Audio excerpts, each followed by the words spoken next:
Now to more of my rare interview with the Director General of the Australian Signals Directorate, Rachel Noble. I asked her in this part of the interview whether the mechanisms are in place in this country to prevent attacks that could bring down critical infrastructure that we rely on every day. Never say never. So it's a constant. As organisations work out how to defend themselves, there's a lot of threat actors out there working out what the next thing is to try and get into your network. So it's a constant challenge.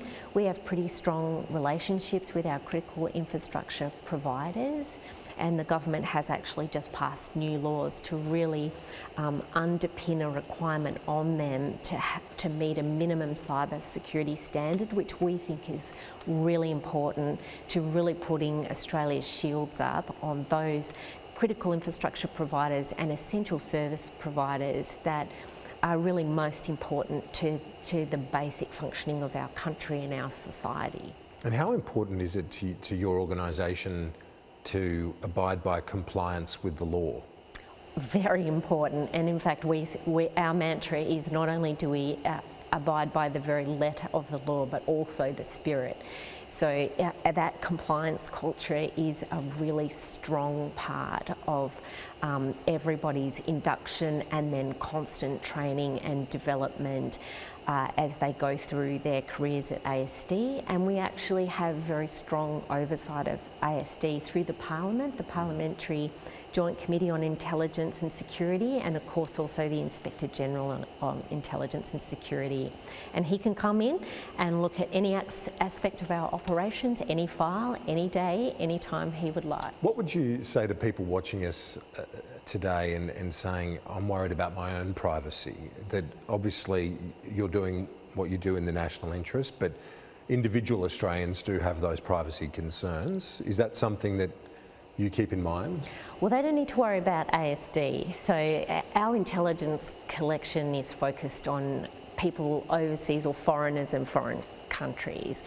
But from a cybersecurity advice point of view, we'd really encourage people to do the things I mentioned before, just the basic cybersecurity, updating, that kind of thing, strong passphrases, but also really encourage people to be thoughtful about what they put out there on the internet, because once it's out there, you can't take it back, not really. And so make sure that you really want that product or service, and it's really worth you giving up that private information to obtain it, because let's face it, there's a lot of a lot of services out there, social media platforms and so forth, where they're monetising what you click on, what you say, what you contribute about your age, your gender, where you are, your postcode, that sort of thing, and they're selling that, and that's their business model, and that's okay. So when it comes to ASD, as you say, it's outward looking and offshore, but is the capacity ever used domestically?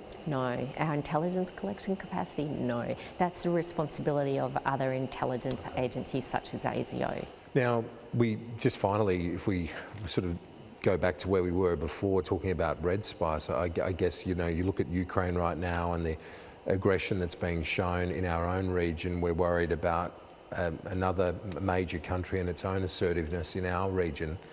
Is red spice all about China when we drill down to it? No, it's not about any one country, and I think we're very grateful, and of course strongly think that the government made the right decision, of course, in investing in the capabilities that we will build for the country under the Red Spice program. I think in a much more contemporary sense, of course we've all been watching with horror and with sickening horror the events of Russia and Ukraine. And I think as we've seen reported globally, cyber nation-state activity in cyberspace has been both a precursor to that conflict and an integrated part of that war. And I think really what that's telling us is that the capabilities that we need as a nation in cyberspace to defend ourselves, to collect better intelligence to support our defensive shield, but also if we need to be able to strike back in cyberspace if Australia comes under such duress that we need to activate those capabilities.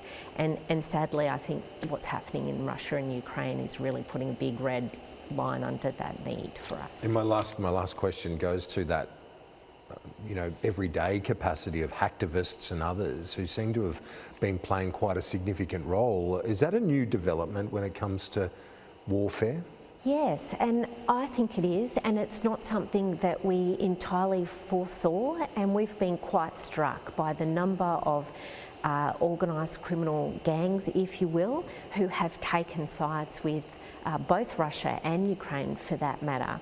And that has made the whole environment much more messy and murky and difficult to work out who's doing what to whom. But reportedly, they have had some success in disrupting basic services, internet services to Ukraine and other neighbouring countries.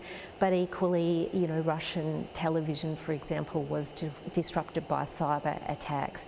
So these criminal gangs, having taken sides, they're not governed by international norms, they're not governed by normal behaviours that states will try to hold themselves to, and so they certainly have created a real mess and a real threat out there for all of us.